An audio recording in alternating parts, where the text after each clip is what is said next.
नवीन सरकार स्थापन झाल्यानंतर राज्याचे मुख्यमंत्री उपमुख्यमंत्री या सर्वांना आणि मंत्र्यांना शुभेच्छा आम्ही देतोय.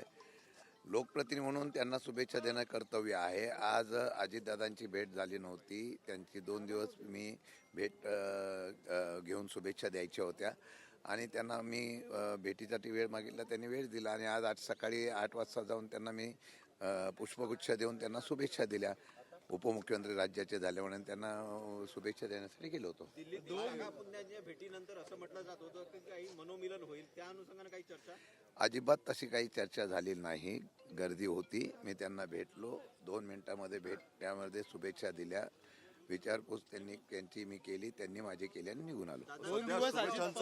शुभेच्छांचा वर्षा होताना पाहायला मिळतोय. काल उद्धव ठाकरे आणि फडणवीसांना दिली, आज तुम्ही अजितदादांना दिली.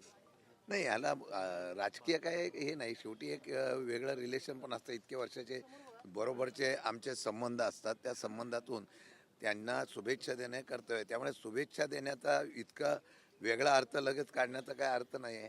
कटुता कमी करण्याचं आवाहन फडणवीसांनी केलं होतं पहिल्याच दिवशी विधानसभेमध्ये. आता विरोधकांनी एक पाऊल पुढे टाकलं असं म्हणता येईल? नाही, जिथे सरकारची भूमिका चांगल्या प्रकारच्या विषयासंदर्भात असेल तिथं विरोधक म्हणून आम्ही 100% त्यांना सहकार्य करू. परंतु जिथं सरकारची भूमिका चुकीची असेल, महाराष्ट्राच्या हिताची नसेल, तिथं विरोधक म्हणून आम्ही आक्रमक राहू. अशा प्रकारचा निर्णय. शेवटी सभागृहामध्ये सभागृह चाललं पाहिजे, लोकांचे प्रश्न सुटले पाहिजे म्हणून मुख्यमंत्र्यांनी आणि त्यांच्या उपमुख्यमंत्र्यांनी जे आव्हान केलं त्याला आमचा प्रतिसाद राहील. परंतु तो प्रतिसाद देत असताना त्यांनी सुद्धा तशाच प्रकारचं वातावरण निर्मिती करणं गरजेचं आहे. त्यांनी सुडाचं राजकारण करू नये अशी अपेक्षा आहे. सभापती पदासाठी राम शिंदे आज अर्ज दाखल करतायत. महाविकास आघाडीकडून कोणी उमेदवारी भरणार आहे? आत्ता आम्ही बसणार आहोत सगळेजण आणि आम्ही बसून मग त्याच्यावर चर्चा करणार आहोत. आता विरोधी पक्ष नेत्यांकडे आम्ही बसून मग सभापतीच्या निवडणुकीत काय करायचं याच्याबद्दल निर्णय घेणार आहोत. दादांचा मूड कसा होता काल परवा सभागृहात? दिसले नाहीत विधान भवनात. तब्येतीमध्ये जरा थोडा चेहऱ्यावर त्या तब्येतीच्या बाबतीमध्ये परिणाम दिसत होता आणि मला वाटतं की त्या तब्येत पहिलं उत्तर तर पूर्ण करू दे त्यांना. त्यामुळे ते मला वाटत नाही की तसा राजकीय वगैरे आजार वगैरे असेल, पण निश्चितपणाने त्यांचा आजार आहे असं चेहऱ्यावर दिसून येत आहे. तर हा राजकीय आजार म्हणायचा का? कारण की बरेच जण नाराज दिसत आहेत.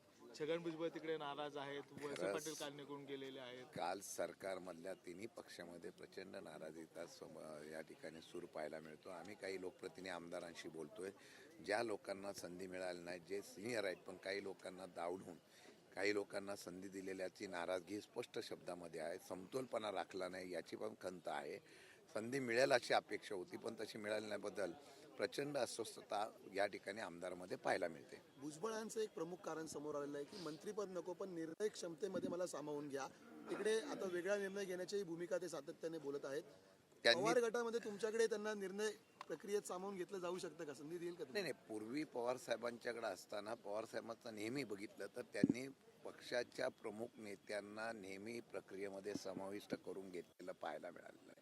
सगळे नेते, अगदी भुजबळ साहेबांपासून सगळे नेते, त्यांना भुजबळ साहेबांनी काल स्वतःहून कबूल केलं की पवार साहेबांच्या बाजूला मी असायचो आणि शेवटी मी भाषण करायचो.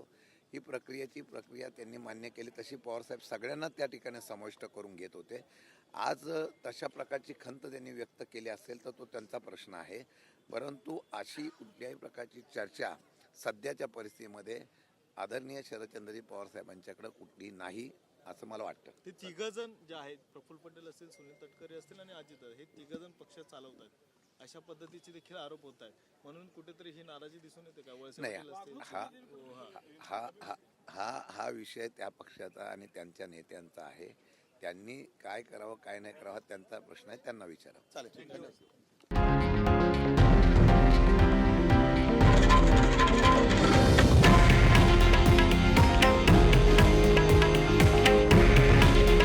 हे आहे देशातील नंबर 1 न्यूज नेटवर्क आणि आपण पाहत आहात TV9 मराठी.